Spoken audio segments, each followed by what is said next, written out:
वाम पार्श्व, श्वास भरें वापस। अब इसके बाद हम घुमाएंगे ग्रीवा को, दाहिनी ओर घुमाएं। ब्रह्मा जी के 4 मुख होते हैं, तो लेफ्ट राइट घुमाएंगे। पहले राइट, छोड़ें, दाहिनी ओर ग्रीवा का चालन, धीरे से वापस श्वास भरें। बाईं ओर श्वास छोड़ें,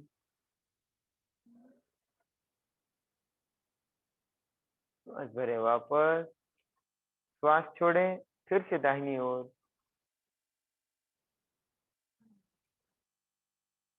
श्वास भरते हुए वापस, श्वास छोड़ें,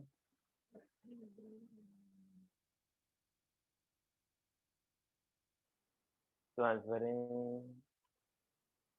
इसके बाद दोनों हाथ सहज रख लेंगे। हमने ग्रीवा की एक्सरसाइज कर ली। अब हम स्कंध खिंचाओ, ये कंधों को खींचेंगे, हाथ ऊपर की ओर खींचें, श्वास को सामान्य रखें, एड़ी जमीन से लगी रहेगी, पैर आरामदायक स्थिति में, जितना खींच सकते हैं खींचें। स्कंध खिंचाव के बाद स्कंध चालन, कंधों को चलाना।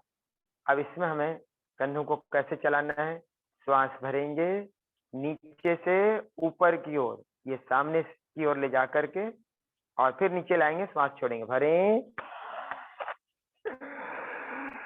छोड़ना, नीचे लाना, भरें,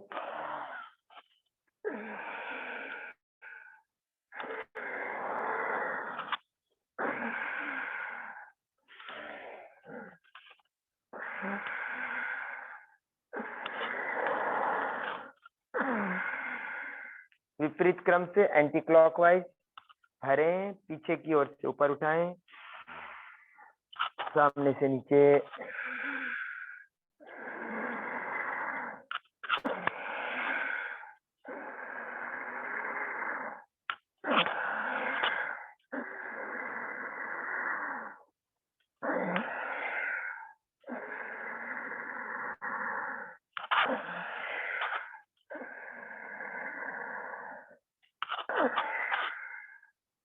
अब हम रिलैक्स पोजीशन में आ जाएं। ऐसे आप प्रत्येक को क्लॉकवाइज 5 बार, एंटी क्लॉकवाइज 5 बार। हमारी गर्दन की हो गई, कंधों की हो गई। अब कमर वाले हिस्से की, केवल कटी भाग को ध्यान देंगे। दोनों हाथ फैला लेंगे, दोनों हाथ फैला लेंगे और आरामदायक स्थिति में हाथों को रख करके श्वास छोड़ेंगे। लेफ्ट साइड में पीछे वाला हाथ सीधा रहेगा, सामने वाला हाथ शोल्डर से लग जाएगा। धीरे से वापस आएंगे, श्वास भरेंगे और श्वास छोड़ेंगे। राइट साइड में लेफ्ट हैंड राइट शोल्डर से लगेगा, श्वास भरते हुए वापस, श्वास छोड़ेंगे। ये जो है कटी चालन, ये कमर को व्यवस्थित करने वाला अभ्यास। अब अगला लास्ट अभ्यास है घुटना यानी जानु संचालन, घुटनों को व्यवस्थित करने वाला अभ्यास। थोड़ा सा दूरी बनाएंगे पैरों में, जैसे हमने दूरी बनाई थी 3 फीट की, वैसे नहीं, कम दूरी, और एड़ियों को ऊपर नहीं उठाते हैं, ध्यान देना है। ये उत्कटासन से मिलता हुआ अभ्यास है। हमारी एड़ियां जमीन पर रहेंगी और आराम से जितना हम नीचे जा सकते हैं नीचे जाएंगे आराम से। इसमें एड़ी नहीं उठानी है, इसमें काफ मसल्स, पिंडलियों पर और घुटनों पर जोर आता है। श्वास भरेंगे वापस। घुटनों के दर्द में इस अभ्यास को नहीं किया जाता है। अब हम लोग आसनों की ओर आएंगे। आसनों में सबसे पहले हम लोग ताड़ासन का अभ्यास करेंगे। यहाँ तक कि ये क्रियाएं जो थी ये संचालन वाली थी, ब्लड सर्कुलेशन अच्छा होता है इनके द्वारा और प्राण ऊर्जा का संचार पूरे शरीर में व्यवस्थित क्रम से होने लगता है। अब हम ताड़ासन का अभ्यास करेंगे। ताड़ासन के कई प्रकार हैं, उसमें सबसे सहज और सुखद प्रकार है ये, जिसमें आप बड़ी आसानी से स्थिर हो सकते हैं। इसमें हमें क्या करना है?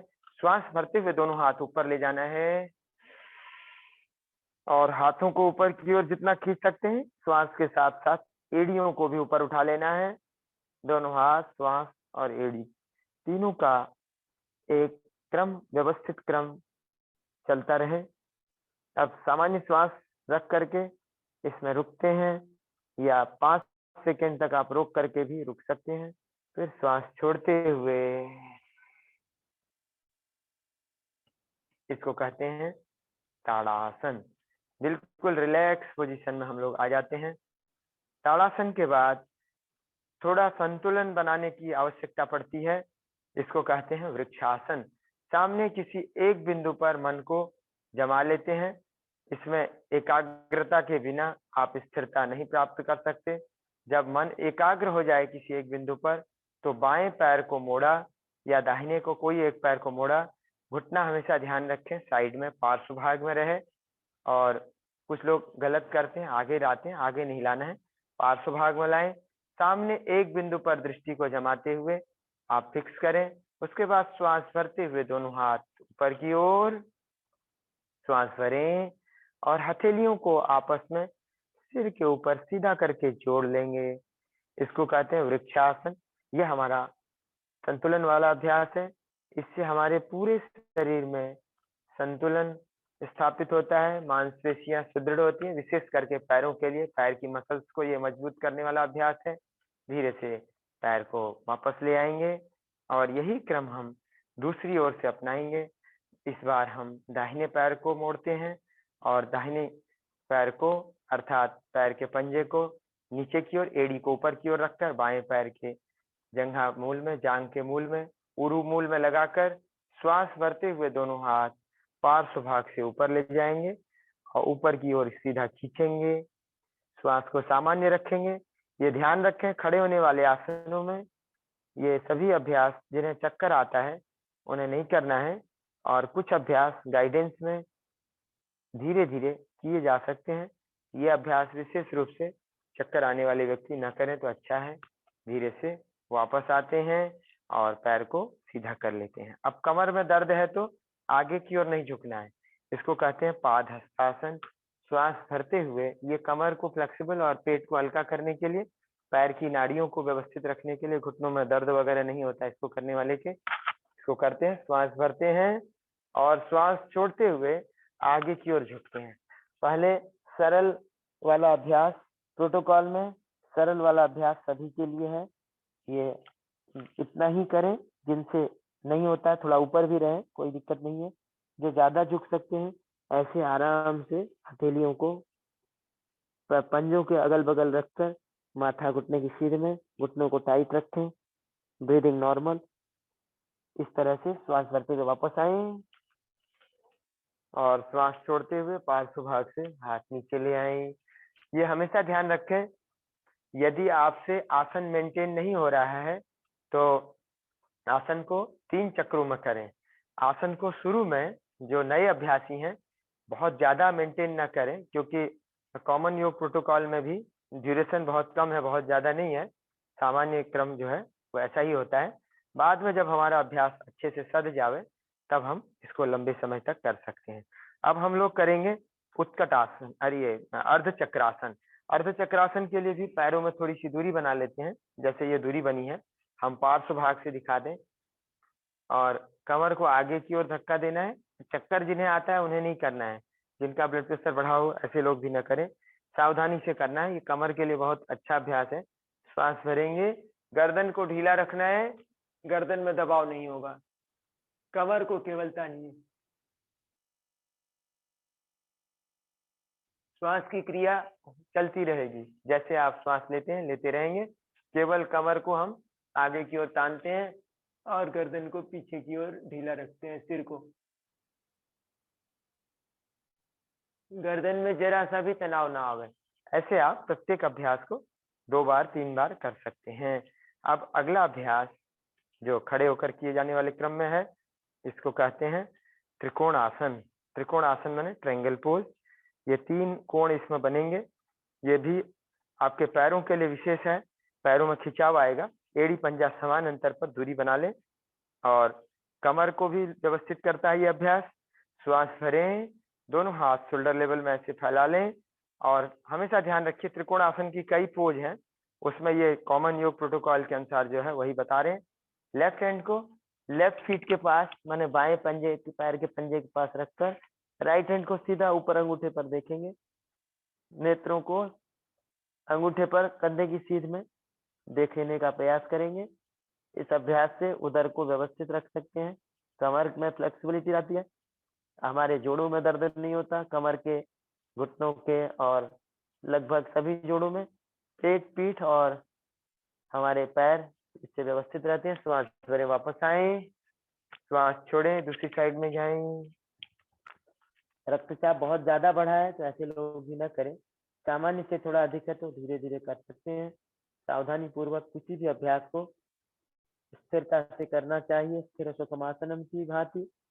तभी आसने निर्जोहंती होगा। ये बाधाएं जो होती हैं, रुजा बाधा, यस्मिन यस्मिन यदा देशे रुजा बाधा प्रजायते तस्मिन देशे स्थितम वायुम मनसा परिचिंतयेत्। आप उज्जाई के साथ श्वास लेते हुए, उज्जाई ब्रीदिंग करते हुए मन से चिंतन करें, कहीं पर आपके कोई बाधा है, कोई विकृति है, तो वह विकृति जो है दूर हो रही है। ऐसा चिंतन करने से अभ्यास के साथ साथ उसका लाभ हमें मिलने लगता है। अब हम बैठ जाएंगे, बैठकर किए जाने वाले अभ्यास क्रमों को अपनाएंगे सरल तरीके से। सबसे पहले हम आरामदायक स्थिति में आएंगे, बिल्कुल शिथिल कर दें बॉडी को, दोनों हाथ पैर बिल्कुल आरामदायक स्थिति में। लंबी गहरी सांस लें, लंबी गहरी सांस छोड़ें। आसन और व्यायाम में बहुत अंतर है, इस बात का विशेष ध्यान देना चाहिए। जब भी आसनों को करते हैं तो सत्व गुण की प्रधानता होनी चाहिए। व्यायाम जब करते हैं तो हमको बॉडी वार्म अप करनी पड़ती है, रजोगुण की प्रधानता होती है, तभी हम भारी वजन उठा सकते हैं। चाहे वो वेट लिफ्टिंग करना हो या दंड बैठकी लगानी हो या कुछ भी करना हो, उसमें बॉडी वार्म अप करनी पड़ती है।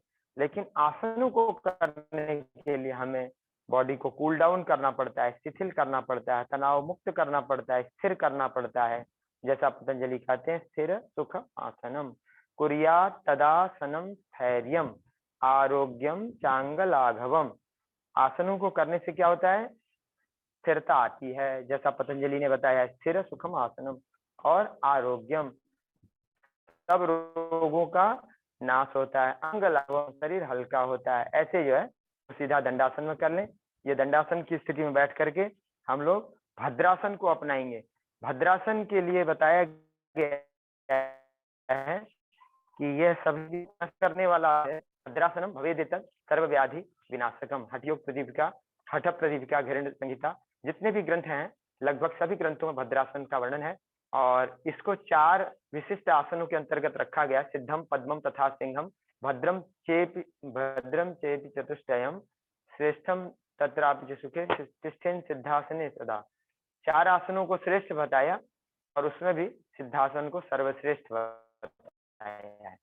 तो ये श्रेष्ठ इसलिए है कि पैर के तलवे से नाभि तक, तलपान नाभिदे से वातस्थान उदीरितम, पैर के तलवे से नाभि तक वायु का स्थान है, आयुर्वेद शास्त्र कहता है।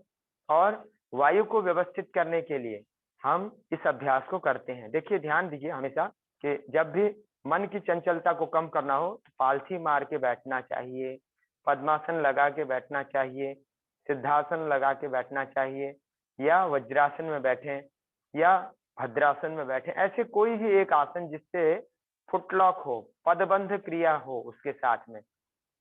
पदबंध से क्या होता है, इसका साइंटिफिक रीजन है, हम लोग इसमें बैठे भी हैं और उन लाभों को समझ भी रहे हैं। फुटलॉक होने से ब्लड सर्कुलेशन हमारा पैल्विक रीजन में विशेष होता है। ब्लड सर्कुलेशन का जो नीचे की ओर क्रम था, पैरों की ओर था, वो कम हो जाता है, धीरे धीरे समाप्त सा हो जाता है। और विशेष उसका जो संचार है प्राण का भी, वह हमारे उदर के भाग में श्रोणी प्रदेश में होता है। पैल्विक रीजन यानी श्रोणी प्रदेश। और इस श्रोणी प्रदेश से हमारी शक्ति जो है कुंडलिनी, वह सहस्रार की ओर जाने लगती है। जब हम इस तरह से बैठ करके प्राणायाम करते हैं, ध्यान करते हैं या पढ़ते लिखते हैं। पहले गुरुकुलों में जो शिक्षा होती थी, अभी भी जो गुरुकुल सही ढंग से शिक्षा दीक्षा देते हैं, वो पालथी मारकर भी बैठते हैं, भूमि पर बैठते हैं। कुर्सियों में बैठने वाला सिस्टम, कुर्सी में बैठ के डाइनिंग चेयर वगैरह का जो सिस्टम है, ये तो फॉरेन कंट्री का, अपने देश का नहीं है। वहाँ बहुत ठंडा है तो वे लोग उस तरह बैठते हैं, उनके घुटनों में प्रॉब्लम्स रहती हैं। लेकिन अपने यहाँ ऐसी समस्या नहीं है। तो इस तरह से हमारे यहाँ इसीलिए मन चंचल नहीं होता था। अब वज्रासन में बैठेंगे, एक पैर का पंजा भीतर, फिर इसी तरह दूसरे पैर के पंजे को भीतर रखें। ये भी आपका वायु को कंट्रोल करने वाला अभ्यास है। भोजन के बाद 10 मिनट इसमें बैठना चाहिए। आपको बता दें, घुटने के नीचे और टखने के ऊपर जो ये पिंडली है, इसको हम काफ मसल्स कहते हैं। इसको यदि हम दबाते हैं भोजन के बाद और खाली समय में भी, तो हमारी छोटी बड़ी आंतों की क्रिया इससे व्यवस्थित रहती है। अफरा तफरी जो पेट में मचती है, कब्ज गैस की शिकायत होती है, उसको यह अभ्यास दूर करता है। स्पाइन सीधी रहती है तो बैक पेन नहीं होता है। इससे सावधानी से बैठना है। घुटने में दर्द हो, टखने में दर्द हो तो इसमें हम नहीं बैठ सकते। तो मनुष्य के चंचलता का कारण मन है। अभी हम प्राणायाम के उसमें आएंगे तो आपको बताते जाएंगे और उस क्रम को आगे बढ़ाएंगे। आगे हम लोग बढ़ते हैं। ये है वज्रासन। भोजन के बाद भी इसको कर सकते हैं, खाली समय में भी, और इसमें बैठ करके हम ध्यान कर सकते हैं, पूजा कर सकते हैं। हमें 5 आसनों में से 3 आसन अवश्य करने चाहिए, या 2 आसन भी कर लें तो बहुत है। एक वज्रासन करें, एक सिद्धासन, पद्मासन, भद्रासन, इनमें से कोई एक आसन अपना लें। है गोमुखासन भी आप साथ में करें तो अति उत्तम। वज्रासन भोजन के बाद और भोजन के पहले खाली पेट में भी हमेशा इसको किया जा सकता है। अब हम लोग वज्रासन से संबंधित दूसरा अभ्यास करेंगे। दोनों पैरों के बीच में नए अभ्यासी दूरी बना लें। जैसे हमने ये दूरी बना रखी है, एड़ी भी खोल रखी है, घुटने भी खोल रखे हैं। दूरी बनाने से थोड़ा आसानी रहती है।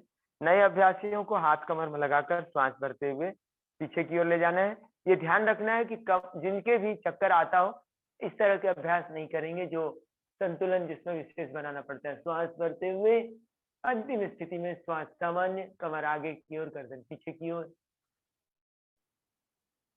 श्वास भरते हुए वापस आए।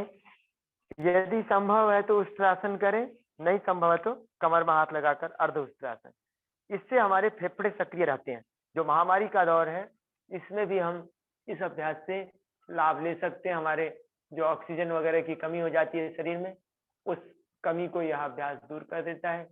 हमारे शरीर में नवीन ऊर्जा का संचार, हमारी पीठ को व्यवस्थित रखता है, कंधों को व्यवस्थित रखता है, फेफड़ों को व्यवस्थित रखता है, उदर की पेशियों को व्यवस्थित रखता है, नितंबों को ज्यादा बाहर की ओर नहीं आने देता, थाई मसल्स भी इससे व्यवस्थित रहती हैं, और बैक पेन इससे नहीं होता है जो इसको करते रहेंगे निरंतर। तो इस तरह से ये ध्यान रखना है कि हम योगाभ्यास करते हैं और ऐसे ऐसे अभ्यास करते हैं जैसे लगता है जिम्नास्ट कर रहे हैं। जिम्नास्ट में और योगाभ्यास में महद अंतर है। चित्त की वृत्तियों का निरोध, प्रत्येक आसन में समाधि लगती है, आसीना समन्तात, जैसा ब्रह्मसूत्र में आया है। और जैसा गोरक्षनाथ जी भी कहते हैं सिद्ध सिद्धांत पद्धति में कि स्वरूप समासन्नता मिति आसनम।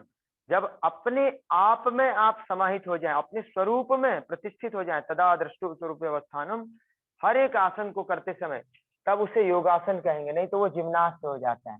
आजकल लोगों ने प्रदर्शन करना शुरू कर दिया है। दर्शन, योग तो दर्शन है, प्रदर्शन हो रहा है, इसलिए योग का सत्यानाश कर रहे हैं लोग। मूल रूप से आसनों को धीरे धीरे व्यवस्थित क्रम में ही किया जाना चाहिए। प्रदर्शन आत्म प्रदर्शन है, और दिखाने वाली जो क्रिया है वह खतरनाक है। वह केवल नट विद्या है, न कि हठ विद्या है। क्योंकि स्वामी स्वात्माराम जी कहते हैं, हठ विद्या परम गोप्या, नट विद्या प्रदर्शिता। नट विद्या तो प्रदर्शित करने वाली विद्या है, और हठ विद्या परम गोप्या। परम गोप्या से तात्पर्य है परम गोपनीय, अर्थात प्रदर्शन मत करो, उसका आप स्वयं दर्शन करो, आत्म साक्षात्कार करो। केवलम राजयोगाय हठ विद्योपदिश्यते, ये नोपदिष्टा हठ योग विद्या। धीरे से वापस आए, श्वास भरते हुए ऐसे आप इसमें विश्राम करते हैं। बहुत ज्यादा ब्लड प्रेशर हाई हो तो आगे ना झुके, नहीं तो इससे पूरा यहाँ सब रिलैक्स हो जाता है। ये पेल्विक रीजन, पैरों में भी इससे काफी लाभ मिलता है। इसी अवस्था में दोनों पैरों को ऐसे फैला लें। तो नट विद्या और हठ विद्या का हमेशा ध्यान रखना है। आनंद पूर्वक किसी भी आसन को करने में सुखद अनुभूति हो, कष्ट न हो, कहीं कोई बॉडी में कहीं कोई बाधा है। यहाँ पर रखा हुआ है, आप सब जानते हैं, यह शब्द का हर क्षण आपके शरीर में घटना होनी चाहिए।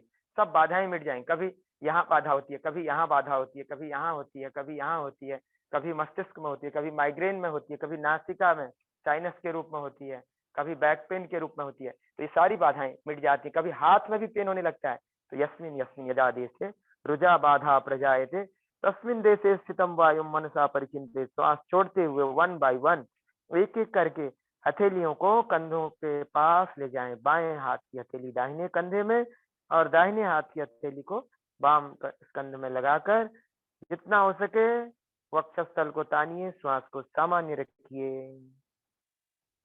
यह अभ्यास भी आप जब करते हैं तो आपको समझ में आता है कि ये क्या लाभ प्रदान कर सकता है। इस अभ्यास से हमारे फेफड़ों में, हमारे पृष्ठभाग में अर्थात पूरी पीठ, पूरा बैक मसल्स, बैकबोन, हमारा स्टमक, लार्ज स्मॉल इंटेस्टाइन, हमारी थाई मसल्स, हमारा बटक यानी कि हमारी नितंब और हमारी ग्रीवा सभी व्यवस्थित होती हैं। स्कंध भी हमारा व्यवस्थित रहता है, कंधों में भी दोष नहीं आता है, नहीं तो शोल्डर में भी प्रॉब्लम आती है। श्वास भरते हुए 1 बाय 1 हाथ को ऊपर सीधा करेंगे और श्वास छोड़ते हुए हाथ नीचे लाएंगे। टाइम। और अब हम लोग दोनों पैरों को ऐसे मिला लेंगे और इसी क्रम में हम इसको खोलेंगे। अगला अभ्यास क्रम को अपनाएंगे जैसे हमने सरल, चूंकि ये तो योग प्रोटोकॉल के हिसाब से किया जा रहा है और एक अच्छे गाइडेंस में और योग प्रोटोकॉल में थोड़ा सा अंतर है। अच्छा गाइडेंस में कुछ कठिन अभ्यास भी आ जाते हैं आपकी बॉडी के हिसाब से। प्रोटोकॉल मतलब होता है सभी के लिए सरल है, किसी के लिए भी कठिन नहीं। बाएं पैर को हमने मोड़ा, वक्रासन। ये देखिए एड़ी और घुटना पास में रखना है। बहुत लोग गलती करते हैं, यहाँ रख देते हैं और फिर ऐसे करके ऐसे पकड़ते हैं, टेढ़ा मेढ़ा कमर को भी झुकाए रहते हैं। ये सर्वथा गलत है। इस आसन के प्रणेता स्वामी कुवलयानंद जी हैं, कैवल्य धाम योग सेंटर जो लोनावाला पूना में है, और उन्होंने मत्स्येंद्रासन का सरल रूप अर्ध मत्स्येंद्रासन को बनाया और अर्ध मत्स्येंद्रासन का सरल रूप वक्रासन। क्योंकि मत्स्येंद्रासन का अभ्यास केवल योगी कर सकते हैं, अर्ध मत्स्येंद्रासन का अभ्यास कुछ बॉडी जिनकी फ्लेक्सिबल है वे लोग कर सकते हैं, और वक्रासन का अभ्यास रोगी भी कर सकते हैं, योगी भी कर सकते हैं, सामान्य लोग भी, सभी लोग। अब देखें, हमने बाएं हाथ को पीछे रखा, बायां घुटना मोड़कर, और दाहिने हाथ से क्रॉस किया और इसे ट्विस्ट किया लेफ्ट साइड में। पीछे वाले हाथ पर वजन न दें, जैसे हम हाथ उठा लें, कमर सीधी रहे, हथेली केवल सपोर्ट के लिए जमीन पर रखनी है। आरामदायक स्थिति में श्वास को सामान्य रखकर हम बॉडी को लेफ्ट साइड में ट्विस्ट करके रखते हैं। धीरे से वापस आते हैं और श्वास छोड़ते हुए नीचे लाते हैं। धीरे से पैर सीधा कर लेंगे। यही क्रम हम दूसरी ओर से अपनाएंगे। अब हमारा दाहिना पैर मुड़ गया, दाहिने हाथ को पीछे, बाएं हाथ से बॉडी को क्रॉस किया और धीरे धीरे बॉडी को राइट साइड में ट्विस्ट करेंगे, जितना हो सकता है आराम से दाहिनी ओर। श्वास को सामान्य रखेंगे। ऐसे हमको ध्यान रखना है कितनी देर रुकना है इसमें। जिनके कमर में बहुत दर्द है वे लोग न करें। बैक मसल्स में स्टिफनेस है तो उसको दूर कर देगा। एक कब्ज के लिए, डायबिटीज के लिए बहुत अच्छा अभ्यास। हर प्रकार से हमारे शरीर में सामंजस्य स्थापित करने वाला अभ्यास है। सावधानी से हमें वक्रासन का अभ्यास करना चाहिए। पेट का जो घेरा है वह भी कम होता है, ऊपर से चर्बी भी नहीं रहती। इसीलिए मत्स्येंद्रासन का जो लाभ बताया है, मत्स्येंद्र पीठम जठर प्रदीप्तम प्रचंड रोग मंडल खंडनास्त्रम अभ्यासतः कुंडलिनी प्रबोधम चंद्र स्थिरत्वम च ददाति पुंसाम। कुछ लाभ उसका, कुछ अंश तक उसका लाभ हम वक्रासन में भी ले सकते हैं। वक्रासन को बड़ी सावधानी से करना है, इसका ध्यान रखिएगा। वक्रासन का पहला लाभ क्या होगा? मत्स्येंद्र पीठम जठर प्रदीप्तम। 7 हमारे शरीर में, माने कुल जो है आयुर्वेद के अनुसार 13 प्रकार की अग्नियां हैं। एक जठराग्नि है, उसको प्रदीप्त करेगा। पंचभूताग्नि, सप्त धात्वाग्नि, 7 5 12 और एक ये जठराग्नि। तो जठराग्नि ठीक रहेगी तो सभी अग्नियां ठीक से कार्य करेंगी। अब हम लोग पेट के बल लेट जाएंगे। पेट के बल लेट करके हम लोग कुछ अभ्यास क्रम को अपनाएंगे। सरल तरीके से आराम से सभी लोग पेट के बल लेट जाएंगे। आराम से इसमें जो है लेट जाएंगे। इसका नाम है मकरासन। मकरासन में ऐसे हाथ एकदम आरामदायक स्थिति को बनाते हुए आप सभी जानते हैं, बिल्कुल आरामदायक स्थिति में, और गर्दन को एक साइड में, श्वास को सामान्य रखकर, एड़ी भीतर की ओर, पंजा बाहर की ओर, मन को शांत रखें। ये है प्रोटोकॉल वाला मकरासन। और जो कठिन वाला है उसको सभी नहीं कर पाते हैं। मकरासन की भी कई विधियां हैं। अब हम अगला अभ्यास क्रम अपनाएंगे, भुजंगासन। पहले सरल भुजंगासन। भुजंगासन की दो पोज है। एक पोज में अंगुष्ठ नाभि पर्यंतम अधो भूमि के विन्यास, जैसा हठयोग प्रदीपिका कहती है, और दूसरा जो है ये सामान्य सभी के लिए, श्वास भरें। जैसे आपने देखा होगा पाद हस्तासन के भी दो पोज थे, एक सामान्य पोज, एक विशेष पोज। ये एल्बो ग्राउंड से लगाकर श्वास सामान्य। ये कमर के लिए बहुत अच्छा अभ्यास है। बहुत ब्लड प्रेशर जिनका बढ़ा हो वे सावधानी सीखें। इसमें कोई विशेष हानि नहीं है। गर्दन और कमर की पीड़ा को दूर करने वाला एकमात्र सरल अभ्यास है। श्वास की क्रिया भी इससे व्यवस्थित रहती है। फेफड़े सक्रिय रहते हैं, पूरी पृष्ठभाग की पेशियों को व्यवस्थित करता है। अब आप नाभि के नजदीक ले जाएं। नाभि के पास ले जा करके उठाना सबके लिए संभव नहीं है। नाभि के नजदीक, कंधों के नीचे, कोहनी आकाश की ओर श्वास भरें, और जितना हो सके स्पाइन को दबाएं, बीच वाला हिस्सा, इसको कहते हैं भुजंगासन। ये दूसरे नंबर का भुजंगासन, जिसको घेरंड संहिता में घेरंड ऋषि ने बताया है कि अंगुष्ठ नाभि पर्यंतम अधो भूमि से विन्यास, भूमि में रखें और श्वास छोड़ते हुए धीरे धीरे वापस आए। इसके भी बहुत पोज हैं, लेकिन हमने आपको ये दो सरल पोज जो प्रोटोकॉल में है वो बताए। अब रिलैक्स करेंगे।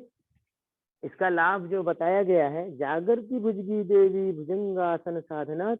भुजगी देवी यानी कुंडलिनी शक्ति भुजंगासन से जागती है, अर्थात प्राण ऊर्जा सहस्रार की ओर प्रवाहित होती है।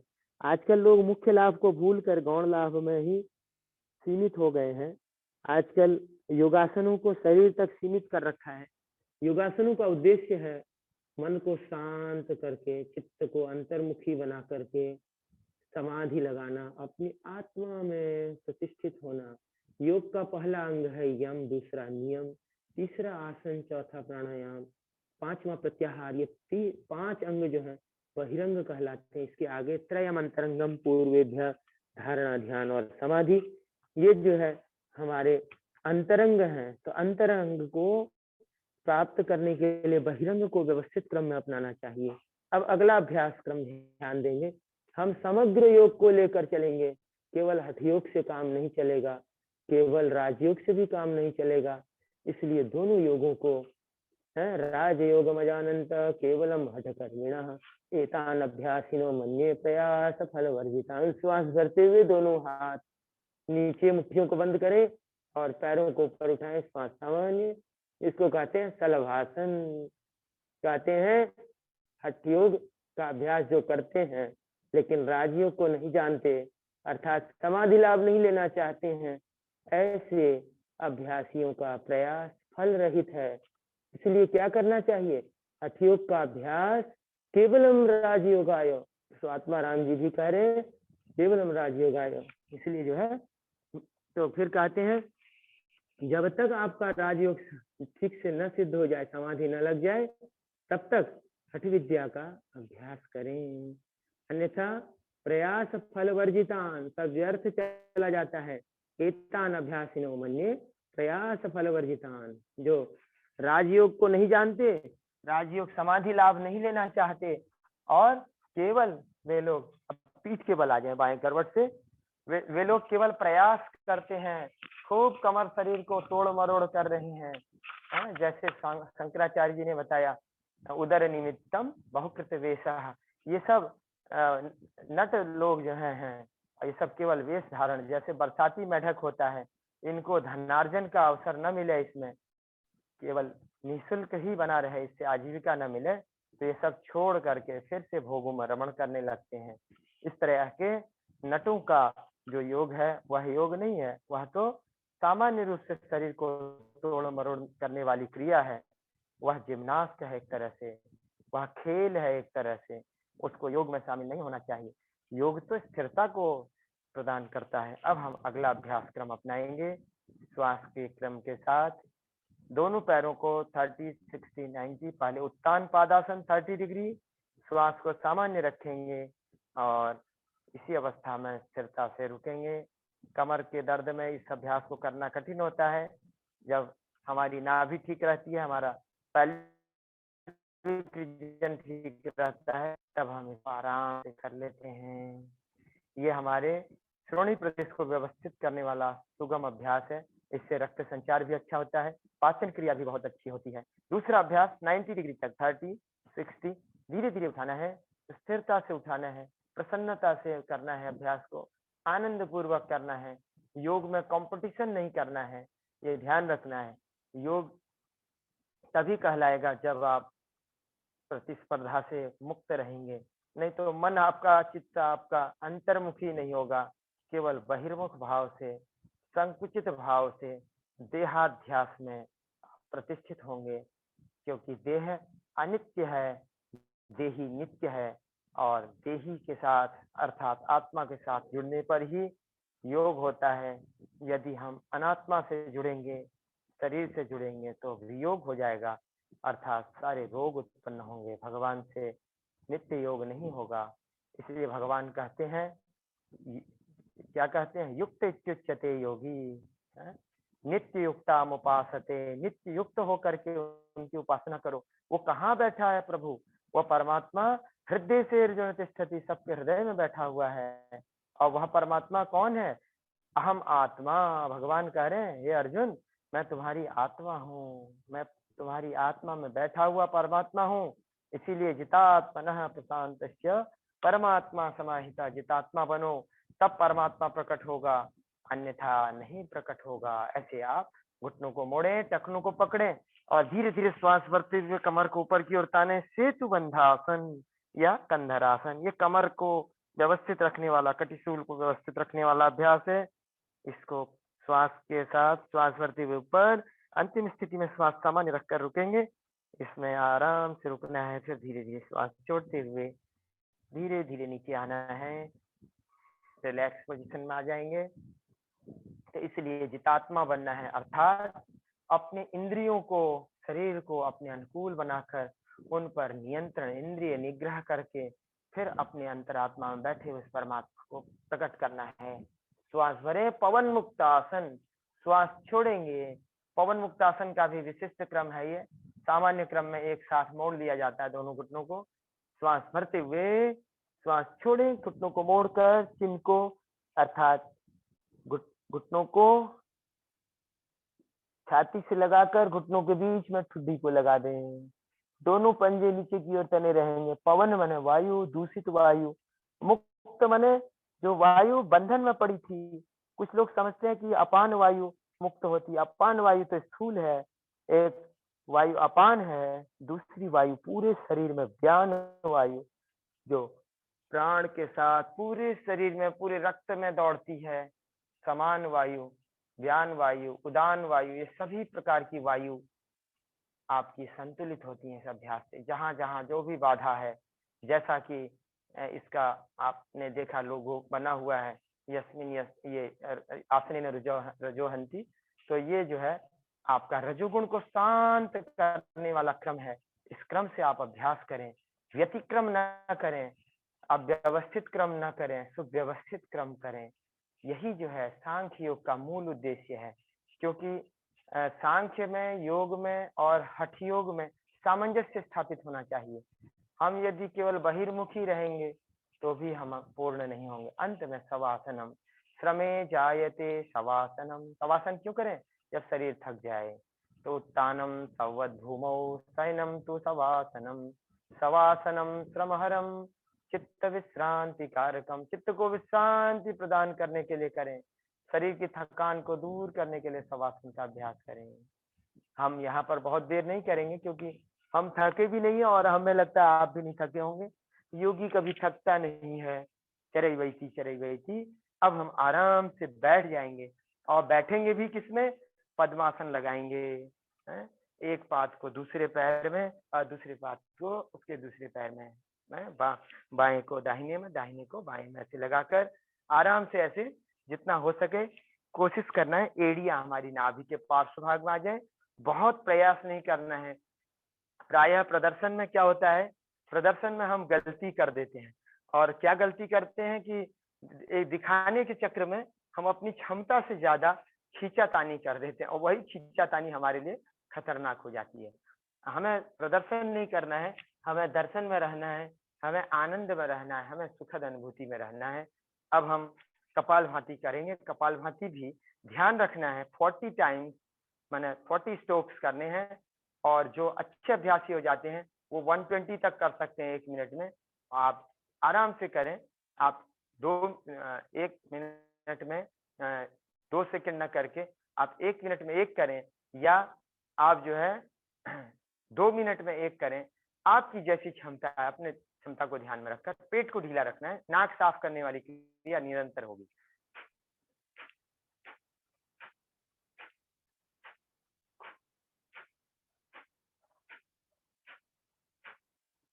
ये सामान्य गति है और इससे थोड़ा सा तेज गति।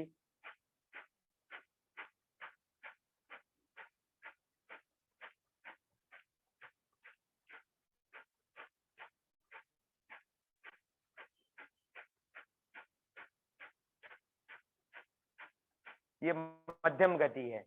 जब आप प्रथम गति से मध्यम गति में आ जाएंगे तो फिर उत्तम गति में आसानी से गति हो जाती है। देखिए, योगाभ्यास जब आपके अनुकूल हो जाता है तो ये गति अपने आप बढ़ जाएगी, अपने आप बढ़ेगी। ध्यान दीजिएगा। और आप करते रहिए, आपको बढ़ाना नहीं है, जिसका बढ़े वही बढ़ाएंगे।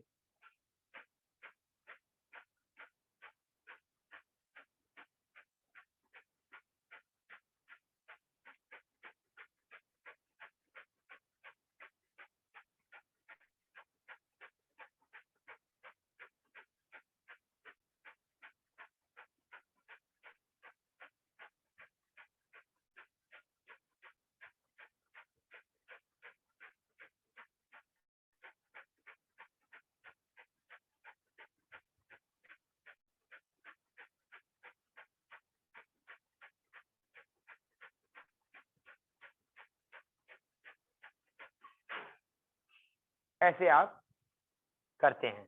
अब ध्यान दीजिए। कपाल मने खोपड़ी, भांति मने चमकाना। कपालम भांति की कपाल भांति।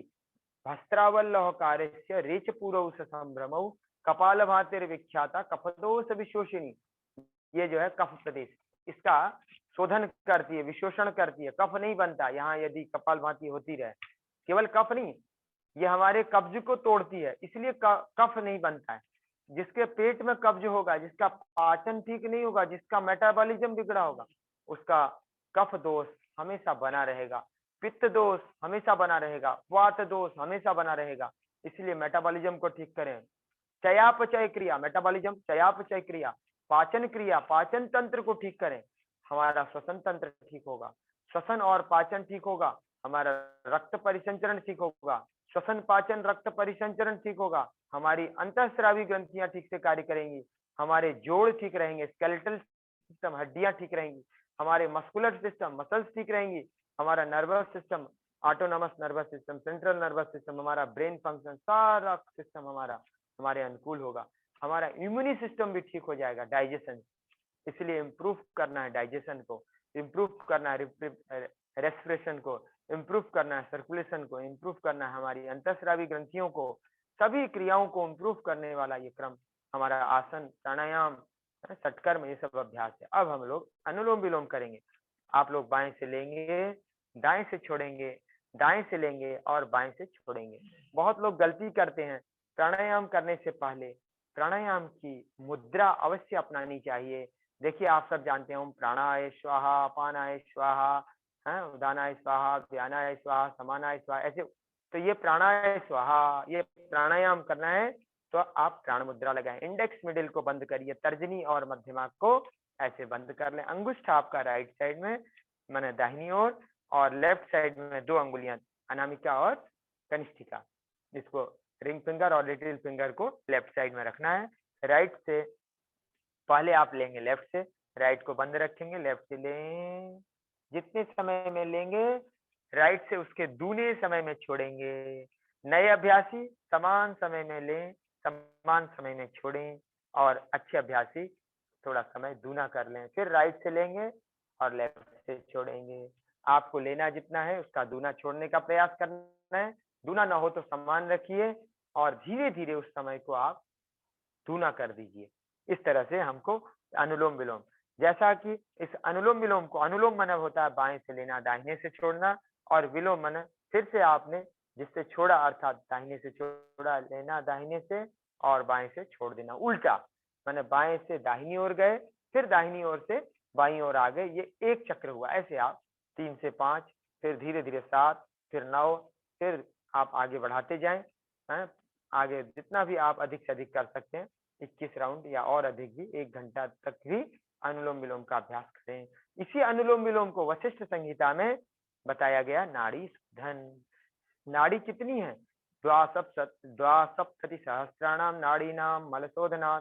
72,000 नाड़ियां हैं। चरणदास जी कहते हैं 72,864 नाड़ियां हैं। इन सब नाड़ियों का शोधन हो जाता है।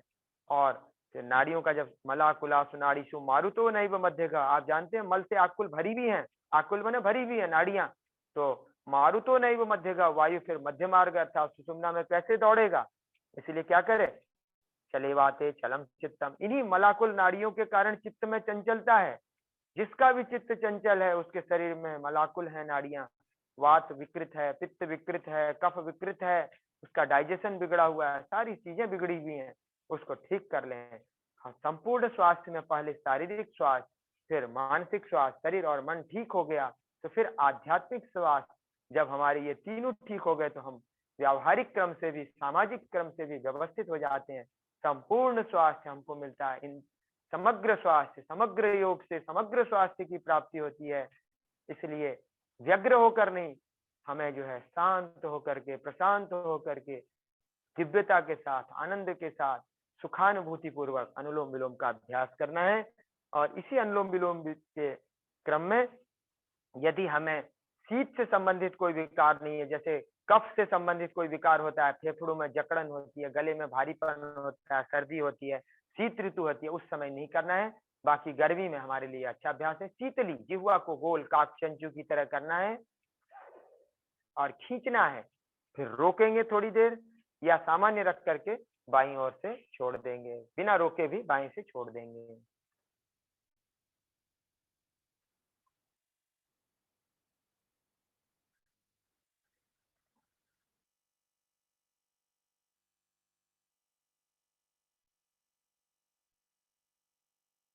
ये हुआ बिना कुंभक की शीतली। कुंभ वैसे तो शीतली कुंभक है, इसलिए उसको रोक करके ही बाएं से छोड़ना है, लेकिन सामान्य प्रोटोकॉल में आप इस प्रकार से इसको अपना सकते हैं। अगला क्रम भ्रामरी का देखिए, ये षणमुखी मुद्रा, षणमुख माने कान के दो, आंख के दो, नासा के दो, इनको श्वास रोक करके किया जाता है, इसलिए षणमुखी कहते हैं। रोक करके फिर छोड़ते समय भ्रमर गुंजन, और षणमुखी मुद्रा या ज्ञान मुद्रा लगाकर ऐसे भी कर सकते हैं। ध्यान देंगे सभी लोग, इससे थोड़ा सा मन जल्दी अंदर चला जाता है। जिसका मन शांत है वो यहाँ रख कर भी कर सकते हैं।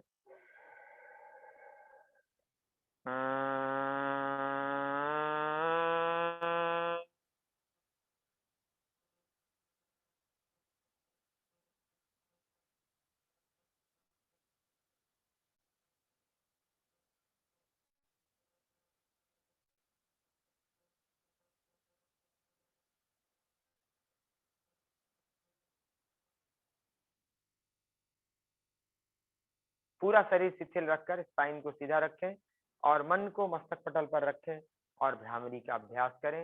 इसी के साथ यहाँ ध्यान प्रारंभ होता है। लंबी गहरी दूसरी बार लें।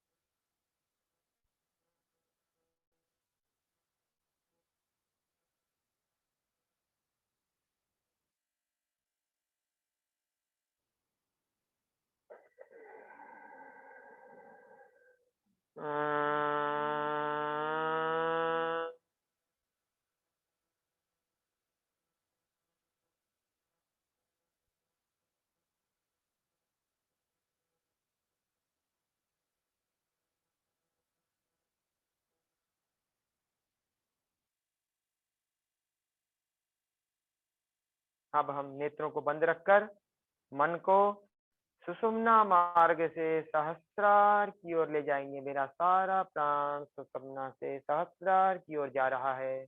हमारा मन हमेशा बहिर् यात्रा में रहता है। अब मैं अंतर यात्रा अर्थात अंतर से तात्पर्य है यहाँ पर सुषुम्ना मार्ग की यात्रा। सुषुम्ना में मन को ले जाएं। भ्रुकुटी महल चढ़, ये भ्रुकुटी महल है। भ्रुकुटी महल चढ़ देख प्यारे, जागे ज्योति अपारा ओम। यहाँ दिव्य ज्योति का जागरण होता है। ये दिव्य ज्योति जागरण का एक संस्थान है, इंस्टीट्यूट है।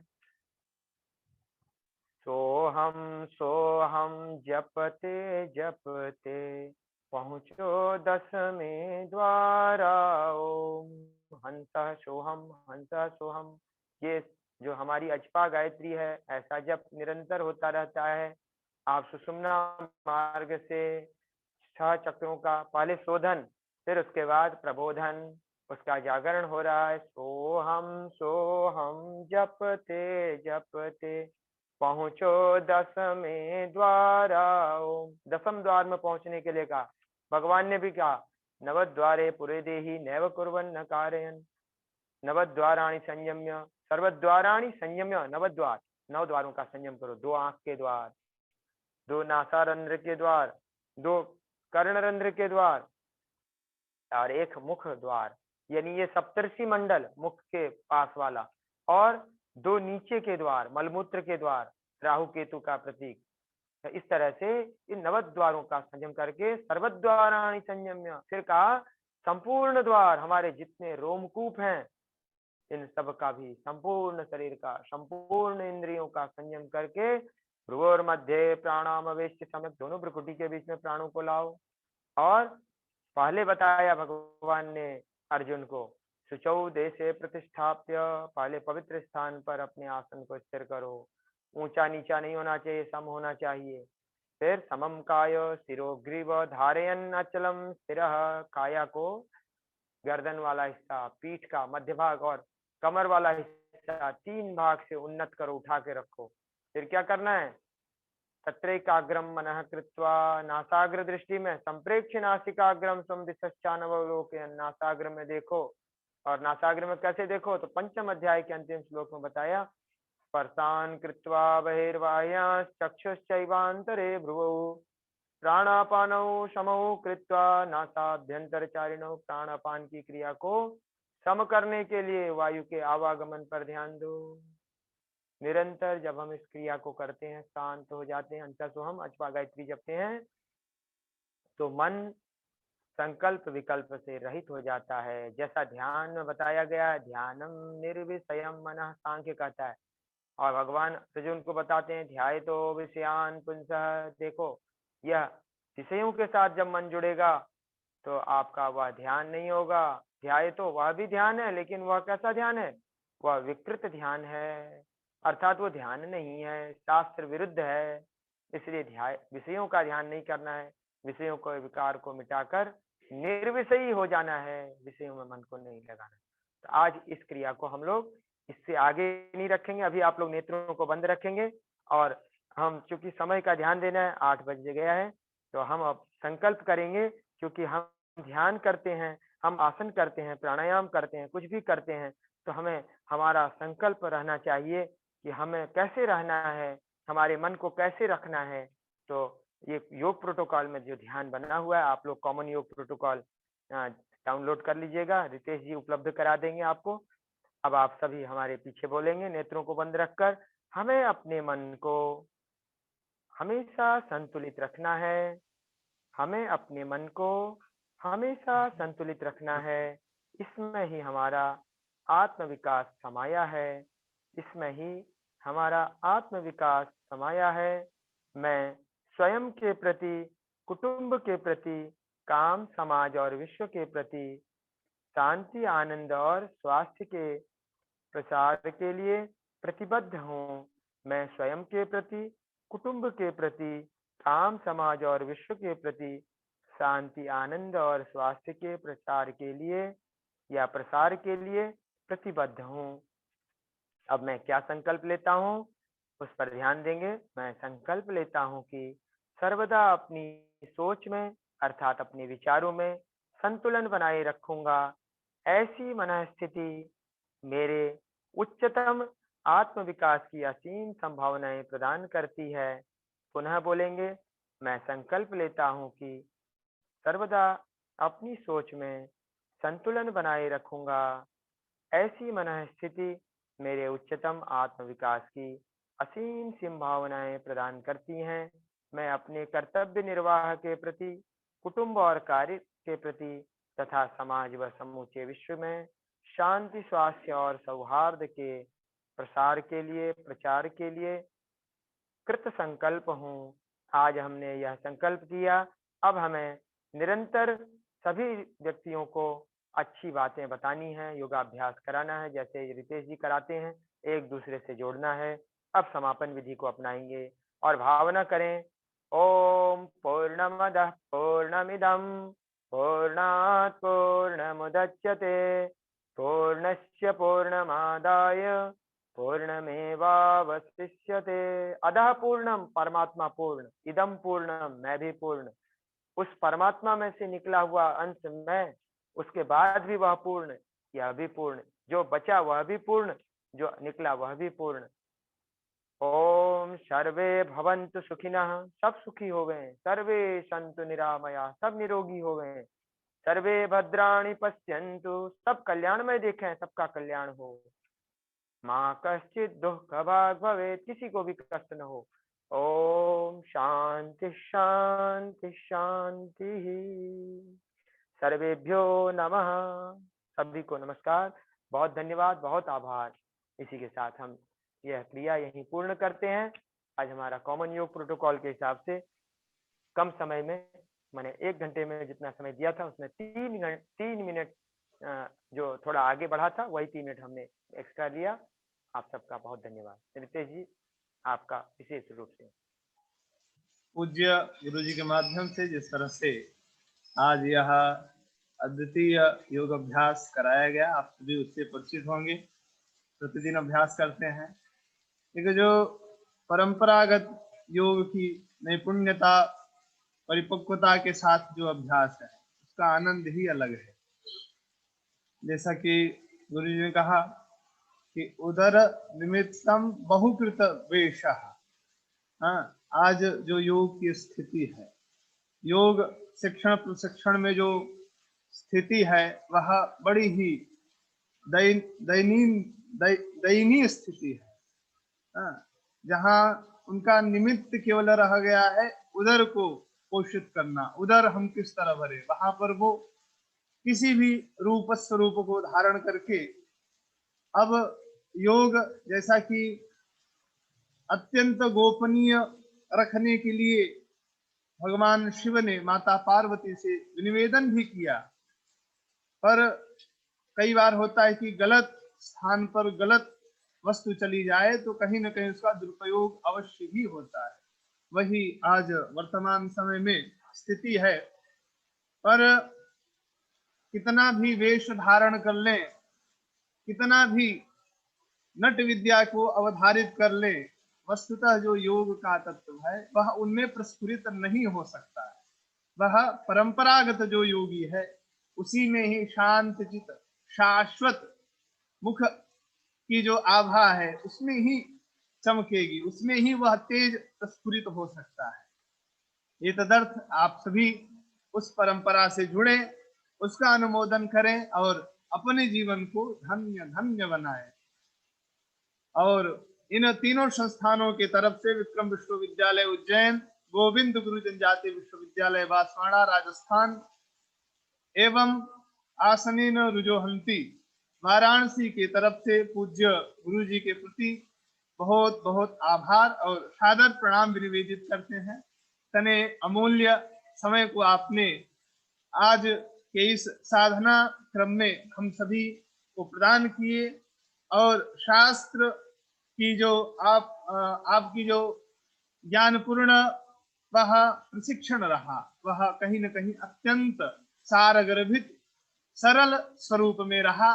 आशा करते हैं सभी साधक साधिकाएं लाभान्वित भी होंगे।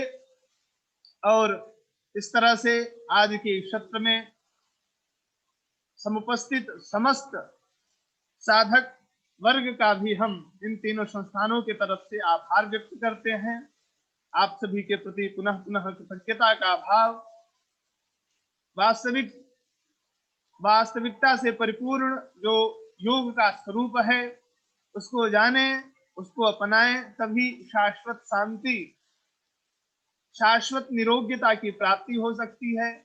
अथवा रोग विशेष किन्हीं का अवलंबन आप उसको ध्यान में रख करके योग का जो बहुत सारे विधा है उसमें किसी एक विधा को अपनाते हैं तो शुरू में तो आपको लगेगा कि लाभप्रद है। आज यही स्थिति है कि नट विद्या की तरह इसका जो दुरुपयोग किया जा रहा है, लोग नहीं समझ पा रहे। आगे चल करके कई लोगों से हमने देखा, उनका अनुभव भी हमने देखा, अब वो उनको दुख है, पछतावा है कि आगे चल करके हमारा क्या स्थिति होगी। अभी जो 5 साल 7 साल बाद वो कहीं न कहीं प्रदर्शन के प्रारूप में आकर के अपने आप के अंग विखंडन जो कर रहे हैं वह उनको कहीं न कहीं उसका शोक है। ये तदर्थ आप सभी जितने लोग यहाँ पर जुड़े हैं उस स्थिरता और धैर्य के साथ उस योग को अपनाएं, अपने जीवन को धन्य बनाएं। योग प्रोटोकॉल का जो क्रम है वो आज आप सभी को ग्रुप में प्रेषित कर दिया जाएगा, हमें ध्यान नहीं था। आप सभी उसी के अनुसार अनुसरण करते हुए अभ्यास करें। मुख्य रूप से हम सभी समवेत रूप से इसी स्थान पर अर्थात अपने अपने घरों में बैठ करके ऑनलाइन माध्यम से सभी अभ्यास करेंगे और इन विशेष बातों को आप सभी ध्यान रखें, अवधारित करें और पुनः पुनः ज्यादा से ज्यादा लोगों को भी अवधारित कराएं। अस्तु, आज भी जो सायंकालीन व्याख्यान माला है उसमें भी आप सभी का हार्दिक स्वागत है। पधारे और योग विषय वो जो बहुत सारे अनन्य विधाएं हैं उससे परिचित हों, वस्तुतः मूल स्वरूप को जाने। इसी बातों के साथ हम अपनी वाणी को विराम करते हैं और पुनः पुनः आप सभी को प्रणाम। नमो नमः।